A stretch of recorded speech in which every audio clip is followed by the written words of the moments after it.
Success with motivational पंख। हमारी सबसे बड़ी शक्ति क्या है? हम जीत को कैसे प्राप्त कर सकते हैं? इसे हम एक छोटी सी कहानी से जानने का प्रयास करेंगे।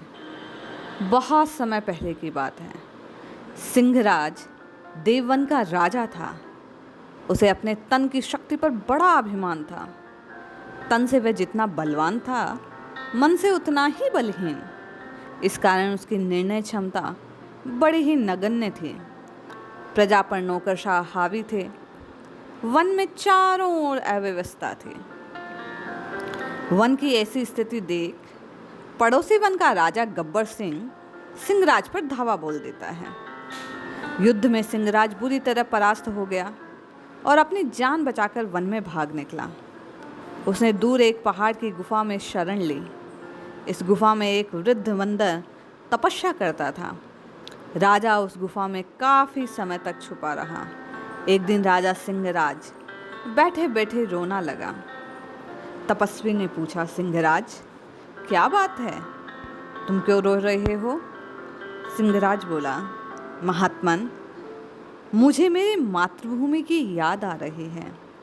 जिस मातृभूमि ने मुझे अन्न, जल, फल, फूल, औषधि और सुगंधित वायु सदैव प्रदान की और अपनी गोद में मुझे आश्रय दिया, उस मातृभूमि का मुझ पर ऋण है।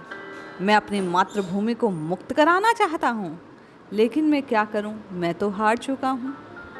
तपस्वी राजा से मन की कमजोरी समझ गए। बोले, राजन, जिस प्राणी ने आत्मिक शक्ति अर्थात आत्मबल, मनोबल, मन की शक्ति अपार हो, वह कभी नहीं हार सकता। वह प्राणी ही दूसरों की शक्ति की सीमा को जान सकता है। राजन, अपने आप में अपार बल शक्ति को जगाओ, अपने आत्मबल को जगाओ। तब पाओगे कि आत्मिक शक्ति शारीरिक शक्ति से भी ऊंचे है, जिस पर तुम घमंड कर रहे हो। तपस्वी की तेजस्वी वाणी सुन राजा सिंहनाद दहाड़ उठा। आकाश गूंज उठा। उसने अपने साथियों को इकट्ठा किया। फिर क्या था, सिंहराज ने गब्बर सिंह पर आक्रमण किया और जीत को गले लगाया। गब्बर सिंह धराशायी हो गया। देववन फिर से आज़ाद हो गया। सच ही कहा गया, सबसे बड़ा बल आत्मबल है। तभी कहते हैं, मन के जीते जीत है, मन के हारे हार।